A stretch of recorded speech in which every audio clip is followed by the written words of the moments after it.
Yeah, yeah, please, I'm not implying that we should be looking at charging. It's just interesting that there have been at least 2 dozen in the last couple weeks from various school districts on that issue.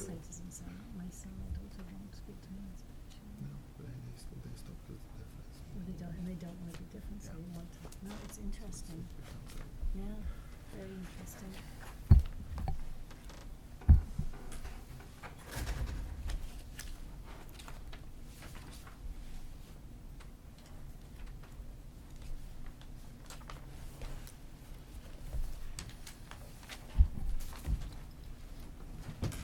Oh, please. I don't even look at those. I just trust Martin. Hey, Joel. I didn't see you come in. How are you? I'm great. How are you doing? Good. Good.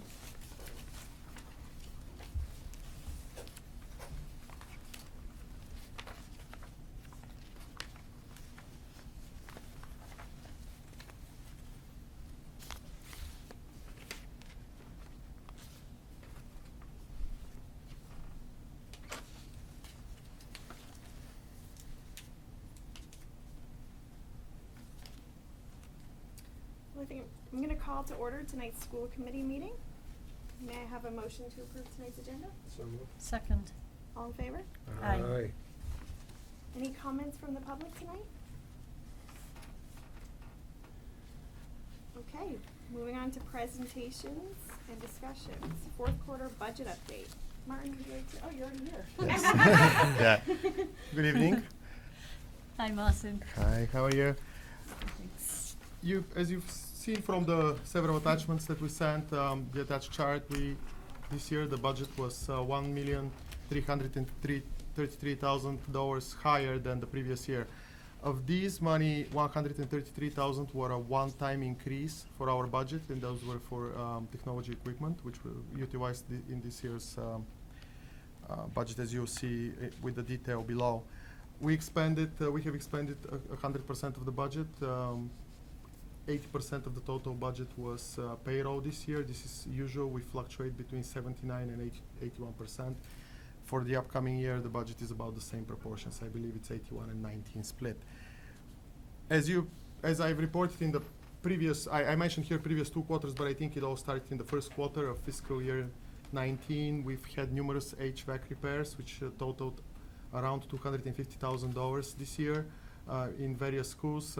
We believe that going forward, those repairs will hold up and will be fine for the next several years. We have a contract of annual maintenance agreement, and so this has put us on good ground. This required a lot of changes in equipment, updates, and software as well. Other large projects of note this year, $148,000 were expended for the high school lockers and hallways painting, and then we've had replacement of security servers just short of $75,000, 12 smart boards at NHS for a little over $53,000, and purchase a virtual host server and storage at a little over $49,000. Those are just some of the things that we've achieved with this budget. Obviously, within the year, we've had various smaller repair and maintenance projects that have occurred and been covered. So this is for the school side. It's good. We had a good year, I believe. So. Thank you. Any questions for Martin? No, I don't. Okay. Thank you again. Very clear reporting. Thank you very much. Thank you. The Nantucket Community School, this is the second year we're seeing a trend of improvement, rebuilding the fund balance, which we had to use the previous 2 years prior to last year.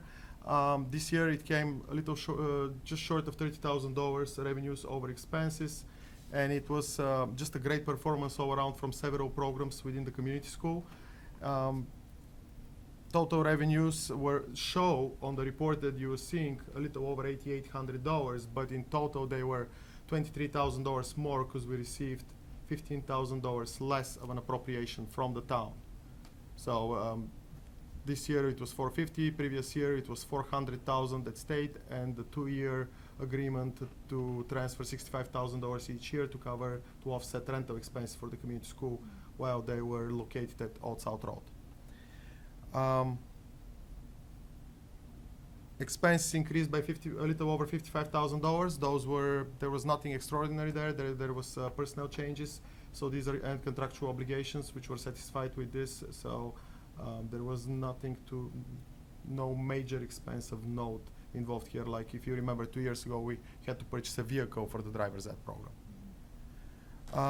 The main drivers for the revenue growth, a little over $55,000 increase in extended day revenues, a little over 10,000 increase in adult literacy, and 5,800 in driver's ed. On the opposite spectrum, we had this was offset to an extent by a decline in pool revenues of 21,000 and around 16,000 for 495 in summer camp revenues. So that Thanks. Questions? Steve? Negative. Why do you think the pool revolver went down? it's mostly membership. It's been membership revenues have gone down. Those have been some of the revenue lines that we've been monitoring all year long. Other than that, I don't believe.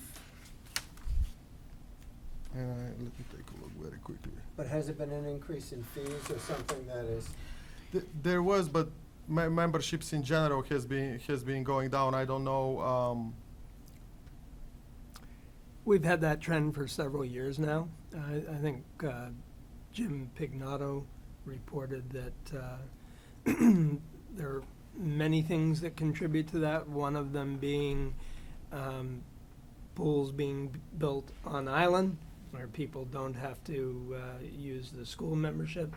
And the other thing was that sometimes the schedule of school usage makes it difficult to keep it open for some of the adult members. And so they've lost some adult membership because of that lack of flexibility. Tracy has been meeting with Jim to talk about, who among the students should be part of the Learn to Swim, and should we be looking at all students or those who need to learn to swim? So there are a lot of conversations with principals and pool director on that issue. Yeah, there's only so many hours in the day, and I can see it being tougher for the adults, but it still is a community resource. Right. And just the dolphins Dolphins as well. requires a lot of time in that pool as well. Keeping with the pool, it would be great, and this isn't for you, Martin, but just a comment for the pool. I'd love to see some conversation around outreach to swim classes, because I think that we know we're reaching the population that can reserve and book and pay for their classes, but I think we're missing a huge portion of our community who wouldn't even consider that an option to pay for swim classes. So I'd love to have a conversation with Tracy about that a little bit more. That's 55,000. That's a huge increase in the extended day. I was thinking, and you said it was 5,500, but 55,000 is pretty significant. This has to do a lot with the after-school program being added as well. That was part of the combination with Pathways.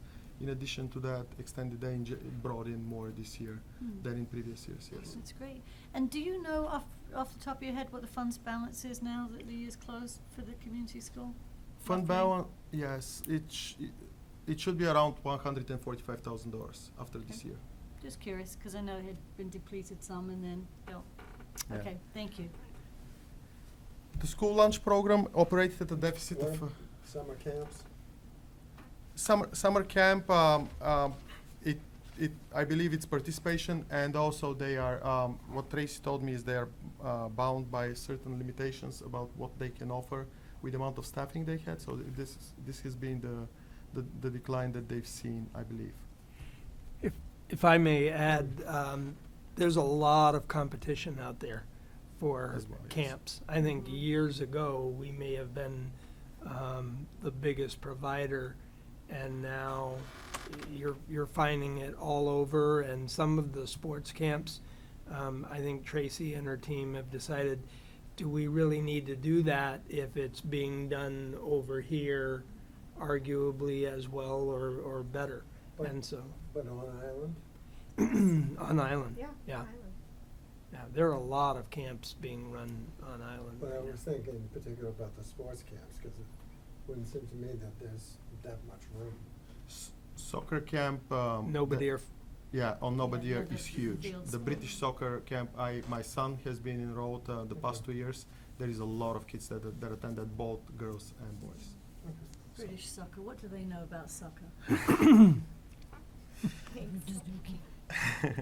So the school lunch program operated at a deficit of over $55,000, which is an increase of $1,000 over the prior year, but it's still creeping up. And well under the budget of $65,000, which we've had for this year. So as a result, we've renegotiated the 1-year extension with Chartwells. Now we have a budgeted $55,500 for the upcoming year. So we're hopeful that we're going to stay within it. It's the participation rates were pretty even, as you see from the report. Revenues grew by about 8,361. And total average sales increased by $46 per day. The free and reduced percentage has been slowly increasing over the past several years, from 38% in fiscal year 18 to 40% in fiscal year 19. So, as you will see in a separate discussion that we have, we're proposing a school lunch price increase for the elementary and intermediate school. So it's in line with what a lot of other schools are going through. I just, for me, it would be building a sustainable model, so we maintain that balance of not going above $50,000 to $55,000 subsidy. Now I have questions. When you say in line with other schools, do you mean in our district or elsewhere in Massachusetts or the nation? Elsewhere in Massachusetts is where we researched. We tried to gather information. It's part of the packet. There is a sheet of comparison of prices, Yeah. and we tried to gather as much information. The other tool we use is the price equity tool. This is a tool that Department of Education uses to calculate the average price per paid lunch. And we have two pricing levels right now. $2.50 is the paid lunch at elementary and intermediate school, and $3.50 in middle school and high school. The way this pricing tool works is they take the sales in October in all schools at the pricing points, and they calculate an average. We're supposed to be at $3 average. We are currently at $2.79. I just want to add additionally,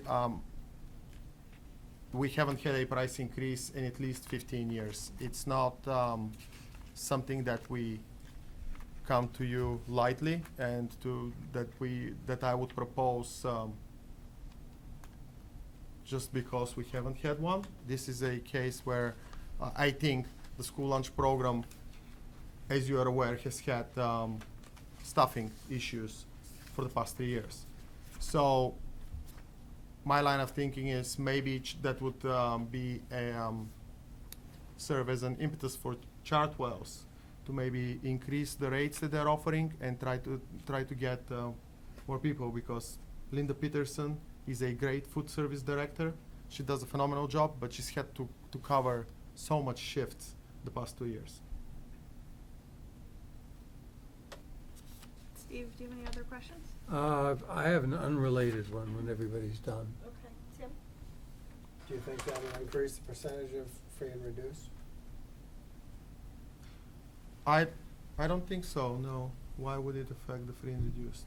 Well, if you increase the price, it may be a stimulus for families that are on the edge or who have not applied for a variety of reasons to apply. I don't know, it's just It's possible. Yeah. It is possible to have some effect, yeah. We No. have a lot of directly certified students as Yeah. well, so that, Which wouldn't be a bad thing, No, no, Right. right? no, when we had free and reduced in the, vicinity of Much. 15 or 18%, it Mhm. was Yeah. not as significant, but this could become significant. Yes. Oh, yeah. Okay. Yeah, thank you. I just want to say, I think it's pretty amazing that we haven't had to raise our lunch, prices in so long. And with the cost of food and staffing increases and the number of students, it's impressive that we've been able to, hold steady for so long, so. I agree. And Linda has done a tremendous job with that. She really. has, yes. Yeah. She So- has. I work with her closely, and she, like I said, she's done a phenomenal incredible. job, yes. Absolutely. Well, thank you very much, Martin. Can I ask my unrelated question? It might be, well, it is unrelated, and you may not know the answer anyway. And I may shut you down. No, no. Not a difficult one, or controversial, I don't think. Do you know if the town has designated any portion of the proceeds it's gonna be receiving from the recreational marijuana dispensary?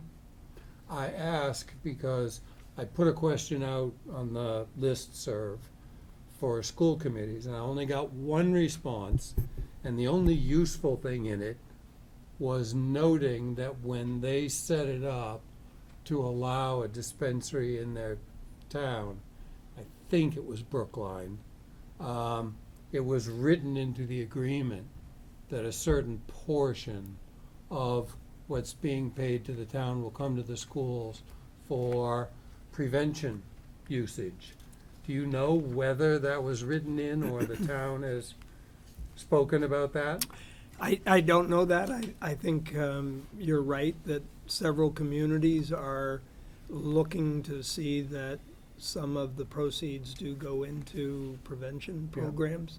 I don't know that they're actually giving that money to the schools to run those, or whether they're giving it to local agencies that provide that for the whole community. So that's I can look again and follow up, but I believe that the email said it was specifically given to the schools to use for prevention.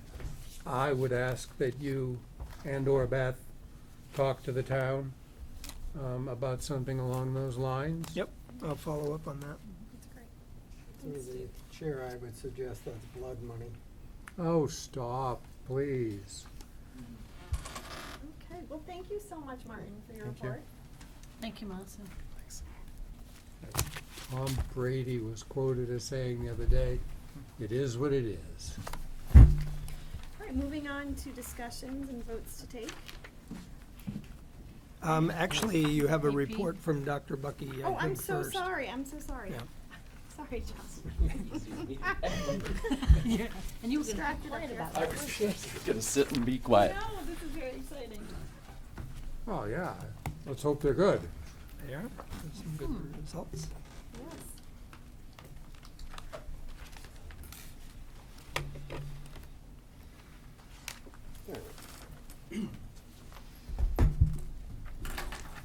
Oh, hello. Thank you for being here tonight.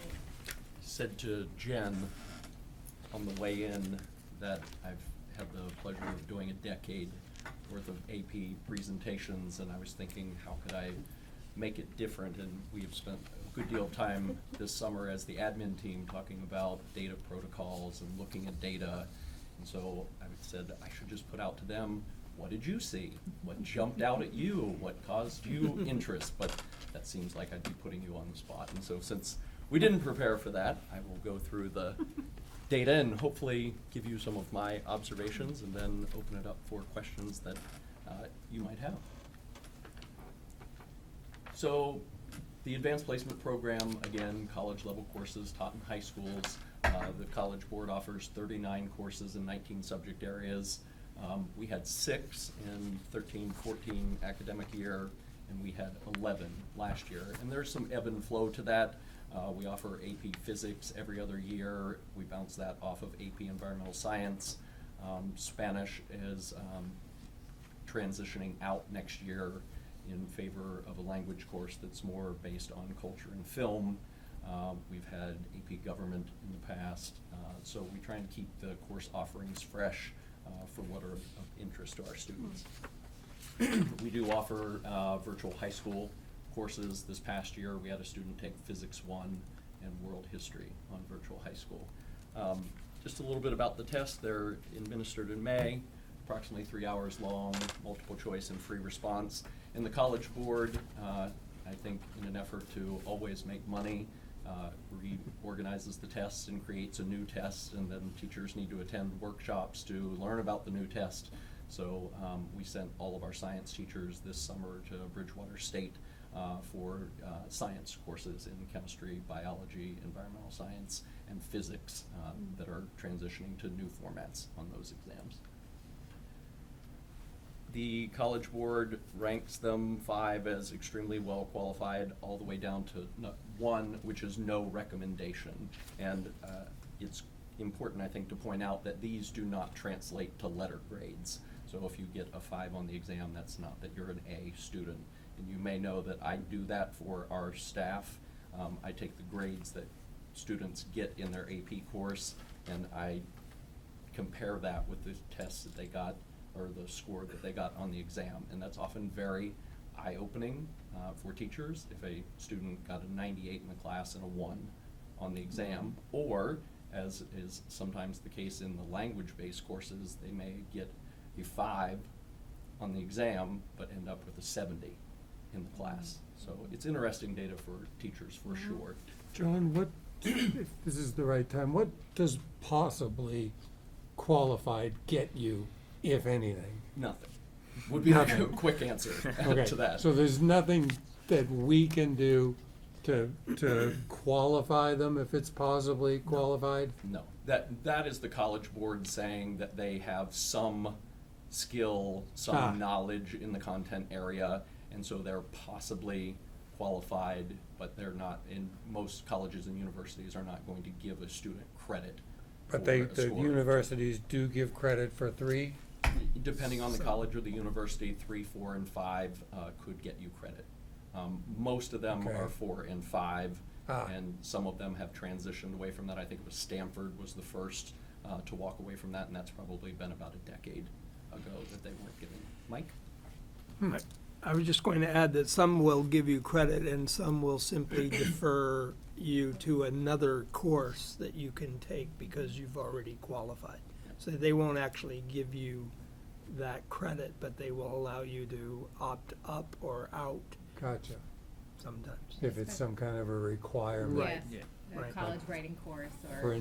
French was when I was in college. We did have a student that graduated a semester early from university because of the advanced placement courses she took here. She got Yeah, an entire cool. semester's worth of credit at her college, and her Huh. parents were very happy that that tuition bill stopped a semester early. Yeah.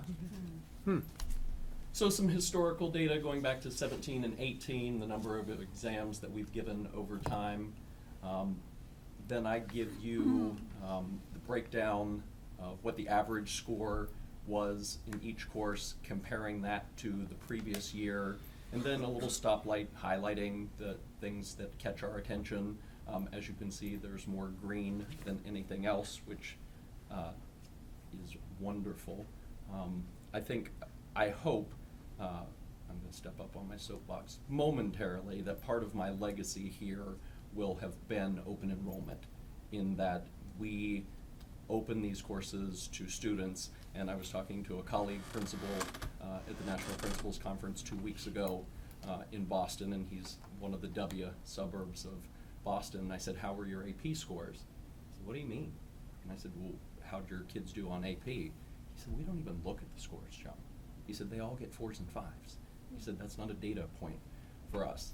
And they do that because they don't allow open enrollment, and you have to have a recommendation or prerequisite to get into the class. And then if you're not doing well, they encourage you not to take the exam. So at the end of the day, they're like, "Look, we get all these 4s and 5s, but it's not genuine data." So when I get excited about our advanced placement results, it's because if a kid wanted to challenge himself Yeah. to take the course, and we require you to take the exam. So if you're going to enroll in an AP course, we require you to take that exam. We do provide fee waivers for families that, because the College Board makes money on advanced placement, and I think tests are $92 a test or an exam, and so if you're taking 4 APs, that adds up pretty quickly, so we do provide fee waivers. Something else that I like to do is the 3-year average, rather than just comparing over the class 2018 to 2019 over time. So over the last 3 years, what have the average scores been? Compare those to the scores that we got this year. And again, some stoplight highlighting for areas that we want to celebrate and areas that we want to keep as a focus. Math and science are really the success story. We have done well in the humanities historically, and we continue to post solid scores there. But in a district where we have identified math as an issue, I would be remiss not to compliment Dr. Williams and the AP Calculus scores that he got. 3.5 as an average is tremendous. The statistics, that might not jump out at you as something to celebrate, but for me, it's a big deal. There were 3 sections of AP statistics this year, 48 students, and so students that normally wouldn't sign up for an advanced placement class, so to post scores with an average of 2.6, I think is worth us celebrating. English literature, you see that is a yellow in the highlighting. That's a national trend, and you'll see that on this next slide. Comparing us with Massachusetts average scores and globally the average scores, if you look at the English literature, those have consistently over the last 3 years gone down in Massachusetts and nationally. So that 3.06 I really think is something worthy of celebrating. The 4 in environmental science is really impressive. Leslie Brannigan, our new AP United States history teacher, having an average score of 4 as the first time teaching that course, I think that we want to celebrate Leslie as well. You can see the number of our students that are scoring a 3 or higher. All of our tests, 50% or higher of our students are getting a 3, 4, and 5, which could qualify them for credit. With and open is certainly enrollment. laudable. AP Calculus, 78.6% of students getting a 3, 4, or 5. Again, chemistry, Mr. Gregorich had some great scores in chemistry, which jumped. There really isn't anything in this report that I would lament in terms of our advanced placement achievement. I know that Pauline had asked last year, so I included this slide this year, just some information on students in subgroups and those participating in the advanced placement program. I know Dr. Lepre likes to see the male-female comparison in academic achievement arenas, so I included that. And we are at or exceeding state and global results in most of the reporting categories. The College Board provides summary reports for teachers, and they break down the test in order of categories and information, and in all of those, we are at or exceeding national norms. So our teachers have a lot to be proud of. Next steps, we use the data from the advanced placement, the instructional planning reports. I give the grade and score comparisons, which I talked about. Professional development, we continue to send our teachers out to workshops and training. We had a teacher several years ago that went to be a reader for the College Board for the AP Lang exam. I've encouraged Ann Faniff to sign up to do that. I think that that is tremendous professional development for them to sit and to have the opportunity to be with educators from across the United States and look at the exams in that depth and detail. We continue to review our offerings. We will expand and revise. I know that there are people perhaps even in the audience that are encouraging us to look at AP Modern European History. So that could be something that the Social Studies Department might consider moving forward. And then we will continue to encourage students to pursue open enrollment. A decade later, there were no plague of locusts. School didn't close down. Academic achievement didn't plummet. All the things that people worried about in opening our advanced placement courses up did not come to fruition, actually did the opposite. So I'm proud of our students, I'm proud of our teachers, proud of these results. Fantastic, thank you. Questions, Steve? Negative. Comments?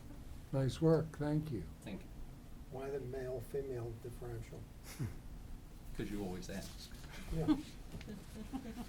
It could be, it was actually flipped the year before. In 2018, Okay. more male students took advanced placement Okay. courses than females.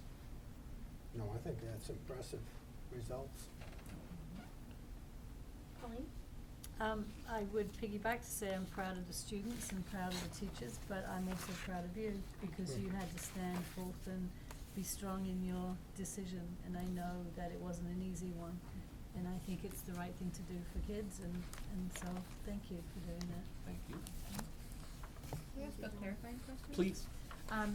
How, is there a limit on the number of AP courses that students are allowed to take per year? That is a wonderful question, and we had a young man, I think it's 2 years ago now, that really energized that conversation with the faculty because he took 5 advanced placement courses, and he was the poster child for why you shouldn't do that.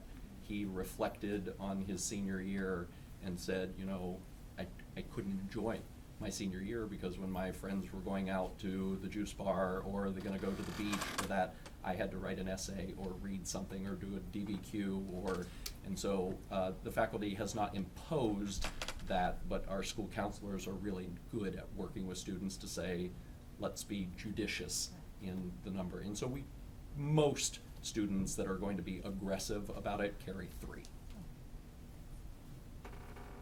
Thank you very much, John.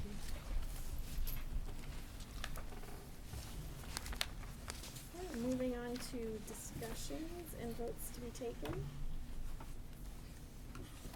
May we have a vote to approve the donation from Jean F. and David G. Nathan Fund to the Nantucket Community School Community Pool in the amount of $250? So moved. Second. All in favor? Aye. A motion to approve the donation from the Remain Nantucket Fund to the Nantucket Community School GED and ESOL programs in the amount of $54,000. Move So, approval. second? All in favor? Aye. A vote to approve the donation from Nantucket Dolphins Booster Club to Nantucket Community School for Travel in the amount of $2,688. Moved. Second? All in favor? Aye. Aye. A vote to approve the donation from the Community Foundations for Nantucket on behalf of the Nantucket Fund to Nantucket Community School for Summer Boost in the amount of $10,000. So moved. Second. All in favor? Aye. Aye. I'd like to ask that we table the next vote, the school handbooks. We didn't have a chance as a policy subcommittee to meet. We're gonna meet next Tuesday to review each of the handbooks. Who's we? Zona and myself, Policy Subcommittee. Ah, Mike, Beth. So I would suggest, maybe if I may, that any other committee members that have questions should direct them to you or Zona so that you can get answers for them okay. on that. Is that okay to table? That's And then fine with me. we'll bring Mhm. those on the 20th. Thank you. A vote to approve food price increase. Any So moved. discussion or- okay. Second. All in favor? Aye. Perfect, thank you. Thank you. A vote to approve July 9th, 2019 meeting minutes. Move approval. So, second? All in favor? Aye. A vote to approve July 19th, 2019, or July 9th, 2019 executive session meeting minutes. Move approval. Second? All in favor? Aye. Aye. A vote to approve transfers and invoices. Move approval. Second? All in favor? Aye. Superintendent's report. I'll try to keep it brief. You have a projected enrollment for August 1st. As I do every year, I plead with you not to take much stock in this. I don't think that these numbers are very valid, and they change significantly from August 1st to September 1st. But, you know, they show a decrease of 1 from the June report, but again, there's so many ins and outs at this time of year, I think, be hard pressed to see anything in that information just now. You're still projecting, however loosely, 40 or 50 more students than a year ago? Well, where we're at? that's, I mean, that's where we're at as Yeah. of, that's a guessing game, yep. but it's been historically pretty accurate, between 50 and 100. I don't know if the current climate, political climate, will have any effect on our enrollment numbers. I think we'll just have to wait and see. But that's a possibility as well. Thanks. Sure. The employee assistance program, I'll be honest, I've got an update for you. I'm not even sure that that's something that we should give you an update on. It is something that we provide for our staff, but as to whether that is something that you need to know, I can tell you that, 5 people used that service in the past year. One was a child, and the other 4 were staff members. One of them used it 3 times, and 2 of the adults used it for numerous sessions until their insurance kicked in. So it is a resource for our faculty. I would hope that we would always have an employee assistance program provided either as we do now with a private provider or through the town's employee assistance program. But it's part of the town's. No, we are not. We have a conversation on August 12th with the town's provider. We have contracted separately with an area agency to provide this service. There are pros and cons to that, and we're looking forward to that presentation by the town's provider to see if we could take advantage of that. Just ask Yep. I mean, I don't know that we need details on visits and stuff, but I do think it's important that we check in to make sure that we know that we have a contract and that we're providing the service. But can you just explain a little bit about the multiple visits until the insurance kicked in? Is that a 90-day requirement till the insurance kicks in, or? I think I would have to have somebody else answer that. I'm not sure that I can give you an accurate answer off the top of my head. I know that in total there were 39 sessions among the 5 people, but Just 'cause I would I can imagine get our that answer insurance for our you. stuff does cover mental health, so I just Yeah. wondered what that meant, wait until it covered. Yeah. I'll see if I can get an answer for No, that. thank you. so. It depends on what the person is in need of or wants, and how that moves along with their insurance, because the Blue Cross Blue Shield and Mass Medical do offer those benefits. So it really does, it's not a question of it kicking in, it's there, but it's really the level and type of care that the residents do. Some things are more often than other things. Okay, all right. Thank you. I agree with Pauline. I don't feel that we need to know the number of visits or why people or staff members are going. I just think it's important to know that it's offered for them. Yep. And that we're, yearly or annually just checking in to make sure that they still have these benefits. I agree. Okay. Hiring update, we are busy every day. The administrators are still interviewing in all 4 schools. The elementary school has been successful with several primary positions. We have some good teachers coming in at that level. I feel very good about their interviewing. We're interviewing tomorrow a preschool candidate to replace Kim Albertson, who has moved into the administration. We have an interview coming up with an options candidate as well. And they have several teacher assistant positions that they're looking for. In the intermediate school, we're still interviewing for a fourth grade teacher. We met a very promising candidate who has been offered a job on the mainland as well, so we're sort of waiting to hear what that person will choose. We have a candidate for the media specialist to replace Laura Coburn, and we're waiting for some certification issues there. And then I think they're looking for a one-to-one teaching assistant as well, and they're still looking at NIS for an ESP1, which is Educator Support Personnel. It's an administrative assistant.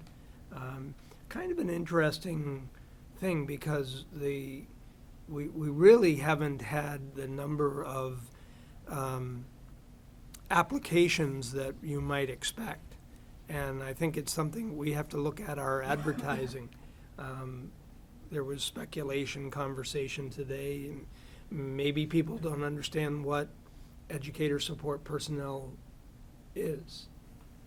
So we have to take a look at that because I think Eve Marie was saying that Rob McNeil had 27 applicants for a similar town position, and yet we're not pulling in the same. So it makes us wonder why.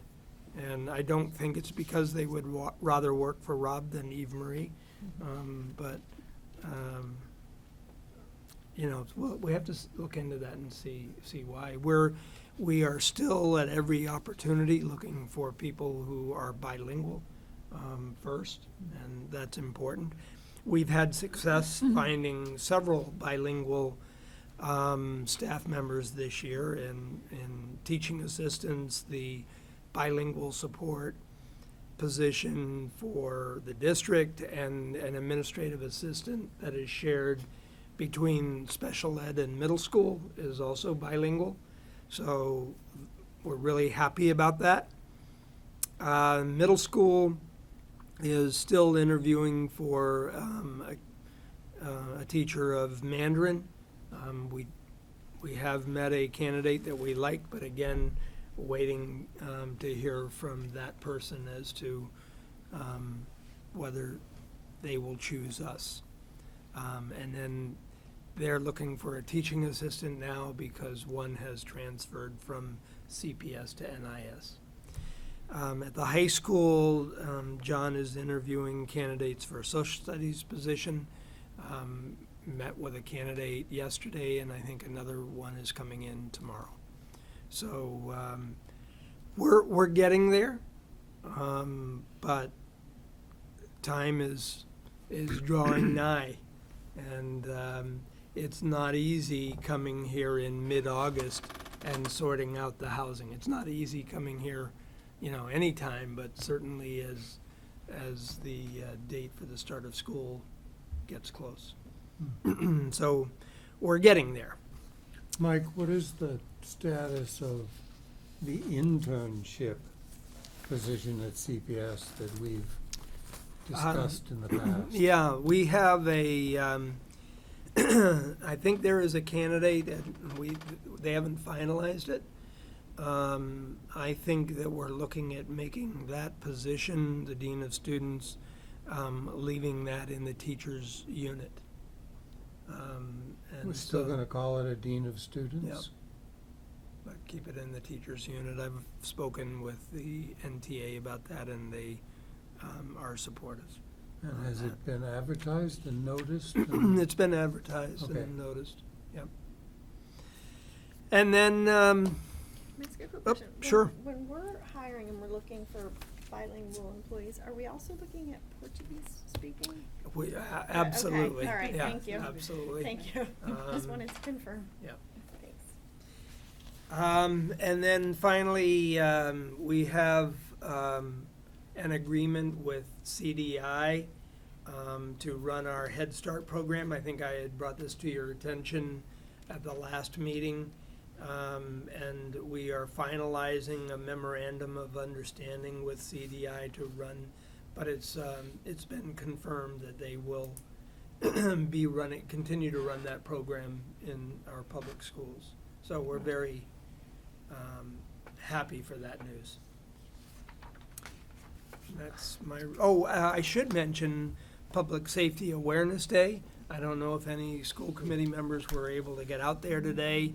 It's an amazing program, and there were hundreds of students out there,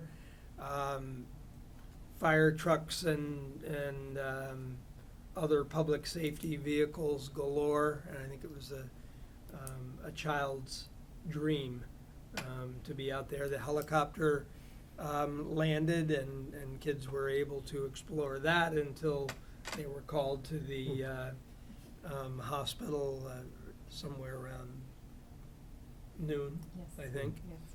But it was a great day, and kudos to Kevin Marshall and all of our public safety officials who made that such a special day. Thank you. Any subcommittee work? Nothing? No. All right, well, policy subcommittee is meeting next Tuesday at 4 to review the handbooks. Joel, any updates or anything you want to share with us? I mean, nothing really, because I don't Right. see everyone in the school, because, school's not. Quiet time of year for you. Yeah, exactly. Just working a lot. I think you were represented in some of those figures that Dr. Bucky Yeah. presented, so. Very nice. Yeah. I actually did have a comment about that. I think it's amazing that we offer, what was it, 11 or 12 APs I feel like for a school of our size. There's a lot of schools I know that are like much bigger than ours, and they have like nowhere near that many APs. I'm like, really? Like you have like the same grades as me, or like you're not like kids that aren't as like equally as high achieving as me, and they still don't have that AP opportunities because they almost like I feel like it's put at a shelf that's too high for people to reach. Thank you, Joel. And Joel, I'm sorry, feel free to interject and ask Yep. questions Yeah. during Yeah. our meeting as well. You don't have to wait till the end. Yeah. Thank you so much for coming tonight. Nope. And I think, let's see, talk about the agenda for our Yeah. next meeting. We have authorizing student accounts, and some of those changes vote to establish any new accounts or maximum checking accounts. We have been working on a draft of the school committee goals, which we have sent to you to look at. And we made some revisions even today, but if there are recommended revisions by any school committee members, we welcome that, and then we'll present that on August 20th. You'll notice a slight change. It's really school committee goals, not district goals, because the district improvement plan will be the district goals. But I think if you look at that, you will see the focus areas that you've talked about in the past are incorporated in there. School safety and student support and, budget and student learning, all of those pieces are in there. But the first and foremost that we would recommend would be school governance, because that's really your bailiwick. And we felt that needed to show in that document. So we'll bring that at the next meeting, and then Jim Hardy, do you want to talk about that, Jen? Yeah, Jim Hardy's going to come and he's going to review our update, our survey, rather, with us. He's recorded everybody's results and he's going to speak to us on that. Will we get to see it before he comes, or will it be a surprise? I can ask him. He didn't mention sending it out previously. He's So so I direct. feel I'd like like to it's have a gonna be a little surprise, but if you want to have, We'll if give you a want drum to roll have it and, anytime, I can ask. Don't want to feel like a chastised I think child. we should have it ahead of time. What's the survey for? This survey is, every year we do a school committee survey to sort of see where we're at and how we're performing as a school committee. And we felt that we needed, there were some discrepancies in some of our responses, so we invited Jim Hardy from Mask. He's one of the field directors, and he came and spoke to us about a more in-depth survey that we can take that shows our performance and how we're operating as a school committee. So it'll be interesting to see our results. A lot of the questions were repetitive, so I feel like he's quizzing us on our responses a little bit to make sure we're paying attention.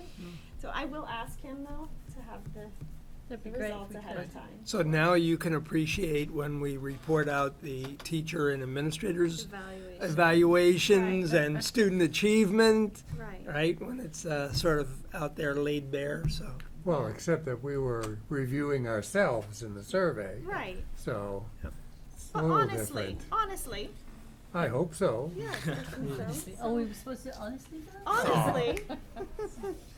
I have a comment before we should Sure. to wrap up. I would love to see if we can get an appointment or a meeting with the Green Lady. I know they're opening soon, and I remain concerned about how this is gonna impact our kids. And so I'd love to have an opportunity, and it doesn't have to be me, but I would be happy to be at the meeting, but I would like to have our superintendent, assistant superintendent, and some school committee reps to have a conversation. Is this the recreational marijuana It shop? is. That's the name of it? Yes, I think Okay. that's correct. The But, Green Lady. but I just, you know, it'd be great if we could have some students also be at the meeting, but I just think we should initiate, an opportunity, and I know they're doing something through ASAP, I haven't seen it advertised, but somebody had told me that they were having that, maybe it's already happened. It was the 23rd of July, Oh, was that, or okay, somewhere around there. I will reach out, thank you. yeah. And I would be happy to be a school committee rep at that meeting. Yeah, I would too, given that I'm already trying to communicate with the rest of Massachusetts and not getting very far with it. Yeah, Sure. but thank you very Yep. much. Thank you. All right, may I have a motion to adjourn? So moved. Second? Second, All in favor? aye, Thank you. Thank you. thank you. All right, I need to keep out the handbook changes. So Steve, I will check with. That would be great. And see what they do. I know. It's freezing, and you're not cold? No, I have to Past practice, I know that. Oh, Lisa, your blood is still pumping around your body. Thank you so much, Martin. Thanks for coming. Working out? Huh?